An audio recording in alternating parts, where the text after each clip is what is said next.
Salam, əziz izləyicilərimiz. Mən Ayşən doktor, həkim endokrinoloq və kanalıma xoş gəlmisiniz. Düzdür, kanalda həddən artıq aybaşı pozğunluğuna dair məlumatlar olsa da, yenə pasientlərdən gələn suallara əsasən bu mövzuya yenidən qayıtmaq istəyirəm. Aybaşı qadın orqanizminin çox vacib bir funksiyasıdır və nə qədər regular və düzgün aybaşı oluruqsa, bir o qədər qadınlar şux, sağlam, pozitiv, enerjili olurlar. Bir o qədər işlərinin öhdəsindən günlük rutinlərini daha yaxşı etmiş olurlar və ona görə də bu heç vaxt göz ardı olunmayacaq bir səbəbdir. Təəssüf ki, insanlar arasında mənfi bir düşüncə tərzi vardır. Düşünürlər ki, aybaşı yalnız qadının doğması üçün lazım olan bir funksiyadır. Artıq hər kəs müəyyən qədər övlada sahib olduqdan sonra aybaşının regularlığını nəzarət etmirlər və hətta bir çox pasientlər sonuncu aybaşının nə vaxt olduğunu belə xatırlamır. Bu çox yanlış fikirdir. Aybaşı yalnız qadının reproduktiv funksiyasını, yəni doğmaq üçün deyil, həmçinin onun sağlığının əsas kriteriyalarından biridir və ona görə də bu videonu sona qədər dinləmənizi xahiş edəcəm və sonda da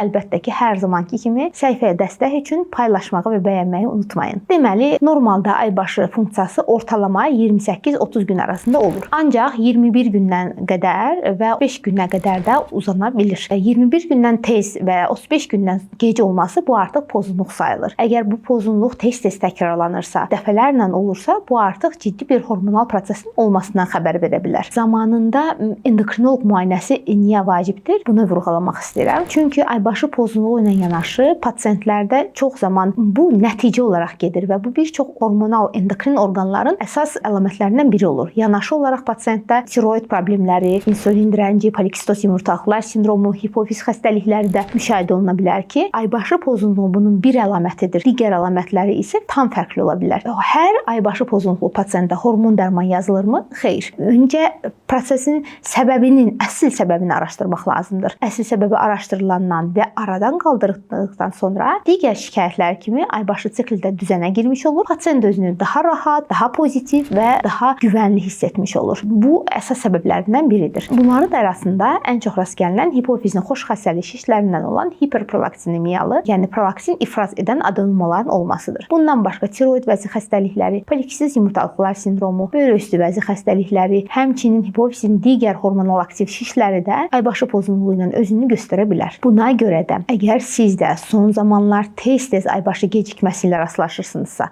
və hər dəfə də bunun stressə bağlı və ya hər hansı bir digər səbəbə bağlı olduğunu düşünürsünüzsə, ancaq bu son bir ildə daha tez-tez özünü göstərirsə, deməli artıq hormonal müayinənin tam zamanıdır və bu müayinələri doğru edərək problemin kökünü aşkarlayaraq aradan qaldırmaq daha rahat olacaqdır. Hər birinizə hər zaman sağlam olmağı, hər zaman üzünüzün gülməyini, dərinizin şux və təravətli olmasını diləyirəm əziz xanımlar. Özünüzə yaxşı baxın və bir daha təkrarlayım. Paylaşmağı və bəyənməyi unutmayın. Sağ olun.